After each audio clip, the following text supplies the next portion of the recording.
बातमीपत्राच्या सुरुवातीलाच वैष्णवी हगवणे केस संदर्भातली महत्त्वाची अपडेट आहे। हगवणे बंधूंच्या शस्त्र परवान्या प्रकरणी एक धक्कादायक माहिती पुढे आली आहे। मामा सुपेकरांनीच खोट्या कागदपत्रांवर सही केल्याचं आता उघड झालंय।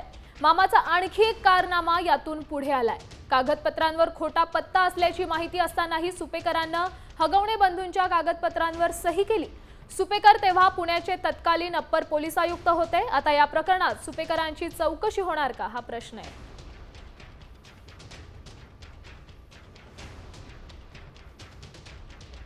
आपण पाहतोय हगवणे यांना शस्त्र परवाना मीच दिला आहे हे म्हणणं चुकीचं आहे। जालिंदर सुपेकरांनी यावर असं स्पष्टीकरण देखील दिलेलं आहे। त्यांनी व्हॉट्सअप वरून हे स्पष्टीकरण दिलंय। या संदर्भात अधिकची माहिती देण्यासाठी आपले प्रतिनिधी अक्षय बडवे आपल्या सोबत जोडले गेलेत। नेमकं जालिंदर सुपेकरांचं यावर म्हणणं काय?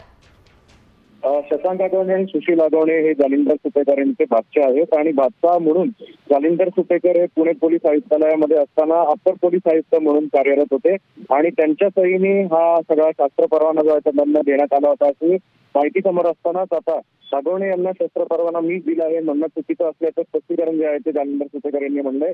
शस्त्र परवाना देण्याचे अधिकार संबंधित पोलीस आयुक्तांना असतात आणि त्यापूर्वी पोलीस निरीक्षक आणि संबंधित पोलीस उपायुक्तांना दिले जातात आणि त्यानंतरच ही फाईल जी आहे ती पुढे जाते आणि त्यामुळे या शस्त्र परवान्याशी थेट माझा कुठलाही संबंध नसल्याचं स्पष्टीकरण जे आहे ते सुपेकर यांनी दिलंय आणि तसंच मला मानसिक त्रास होतोय अशी देखील तक्रार आता सुपेकर यांच्याकडनं देण्यात आली। नक्कीच, त्यामुळे आता या हगवणे प्रकरणात आणखी किती खुलासे समोर येत आहेत हेच पाहणं महत्त्वाचं आहे। धन्यवाद तुम्ही दिलेल्या या सविस्तर माहितीसाठी।